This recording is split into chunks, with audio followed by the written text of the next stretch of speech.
বিস্তর বাহানের পর গতকাল রাত 11:50 প্রকাশ হলো এসআইআর এর ফার্স্ট সাপ্লিমেন্টারি লিস্ট। তবে এখনো কত বিবেচনাধীন নামের নিষ্পত্তি তালিকা প্রকাশ সেই সংখ্যা কমিশনের তরফে এখনো জানানো হয়নি। জানা যায়নি কত নাম বাদ পড়েছে সেই সংখ্যাও।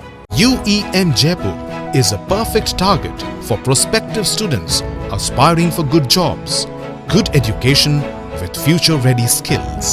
বুথ অনুযায়ী দুটি ভাগে তালিকাটি প্রকাশ করেছে কমিশন। নাম বাদ পড়া ভোটারদের জন্য আলাদা তালিকা বার করা হয়েছে। নির্বাচন কমিশনের ওয়েবসাইটে দেখা যাচ্ছে বিচারাধীন নাম তালিকা থাকবে জেলা শাসকের অফিস ও বুথে বুথে। 6 এপ্রিল প্রথম দফা, 9 এপ্রিল দ্বিতীয় দফার ভোটের মনোনয়ন পেশের শেষ দিন। তার আগে দফায় দফায় প্রকাশিত হবে সাপ্লিমেন্টারি লিস্ট।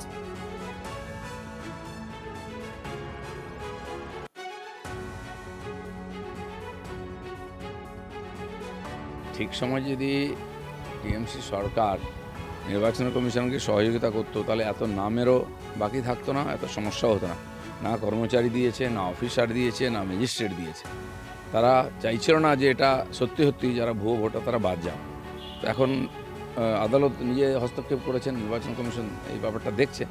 তো সেজন্য ভরসা আছে যে এই সমস্যার সমাধান হয়ে যাবে।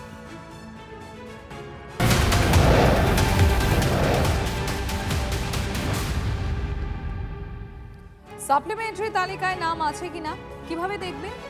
সিলেক্ট রোল অপশনে যেতে হবে, তারপরে এডুকেশন সাপ্লিমেন্ট লিস্ট নম্বর 1-এ ক্লিক করে দেখে নিতে হবে নিজের নাম। এখানে নাম না থাকলে এডুকেশন ডিলিশন লিস্ট নম্বর 1A-তে দেখতে হবে।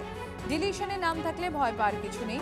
আগামী 15 দিনের মধ্যে জেলা শাসক, অতিরিক্ত জেলা শাসক এবং মহকুমা শাসকের দপ্তরে এই তালিকাকে চ্যালেঞ্জ করে আবেদন জানাতে পারবেন।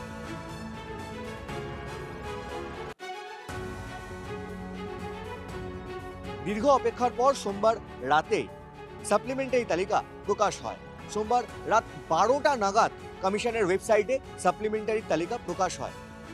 যাদের নাম বিচারাধীন ছিল তারা কিভাবে কমিশনের ওয়েবসাইটে গিয়ে সাপ্লিমেন্টারি তালিকা দেখবেন সেই সহজ পদ্ধতি আপনাদের সামনে একবার দেখিয়ে দেব।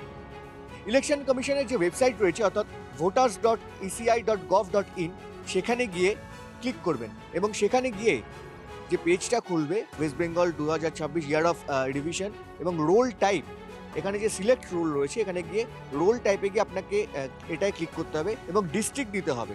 আপনি যে বিধানসভার বাসিন্দা সেই অ্যাসেম্বলি কনস্টিটিউশনটা এখানে পুট করতে হবে এবং এখানে গিয়ে যে ক্যাপচা রয়েছে সেই ক্যাপচা কোডটা আপনাকে টাইপ করতে হবে।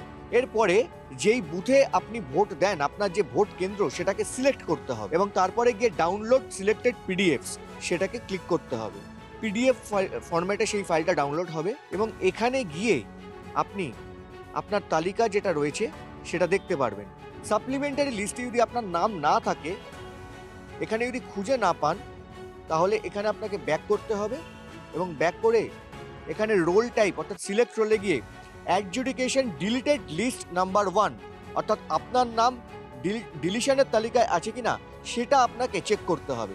ক্যাপচা কোড এখানে পুট করলাম, পার্ট নাম্বারটা এখানে ক্লিক করলাম অর্থাৎ যেই বুথে আপনি ভোট দেন সেটা আপনাকে ক্লিক করতে হবে আপনার পার্ট নাম্বার এবং তারপরে গিয়ে আপনি দেখতে পারবেন যে আপনার যে ডিলিশন রয়েছে সেখানে গিয়ে সেই তালিকায় আপনার নাম আছে কিনা, অর্থাৎ কিনা আপনার নাম যদি সাপ্লিমেন্টারি লিস্টে না থাকার পর যদি যে ডিলিশন যে লিস্ট রয়েছে সেখানেও যদি না থাকে তাহলে 15 দিনের মধ্যে যে ট্রাইব্যুনাল রয়েছে সেখানে গিয়ে আপনি আবেদন করতে পারবেন সেই পদ্ধতিতে। ক্যামেরায় মাখনের সঙ্গে গৌতম গঙ্গোপাধ্যায়, টিভি 9 বাংলা, কলকাতা। সাপ্লিমেন্টারি তালিকায় নাম না থাকলে ট্রাইব্যুনালে আবেদনের সুযোগ থাকছে।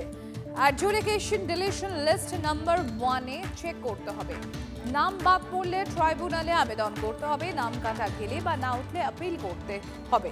নাম তুললে অনলাইন ও অফলাইনে আবেদন করতে হবে। ইসিআই অ্যাপ বা কমিশনের ওয়েবসাইটে আবেদন জানাতে হবে। অফলাইনে ডিএম, এডিএম, এসডি অফিসে ফর্ম ফিল আপ করে জমা দিতে হবে। ঠিক সময় যদি টিএমসি সরকার নির্বাচন কমিশনকে সহযোগিতা করতো তাহলে এত নামেরও বাকি থাকতো না, এত সমস্যাও হতো না। না কর্মচারী দিয়েছে, না অফিসার দিয়েছে, না ম্যাজিস্ট্রেট দিয়েছে। তারা চাইছিল না যে এটা সত্যি সত্যি যারা ভুয়ো ভোটার তারা বাদ যান। তো এখন আদালত নিজে হস্তক্ষেপ করেছেন, নির্বাচন কমিশন এই ব্যাপারটা দেখছে। তো সেজন্য ভরসা আছে যে এই সমস্যার সমাধান হয়ে যাবে।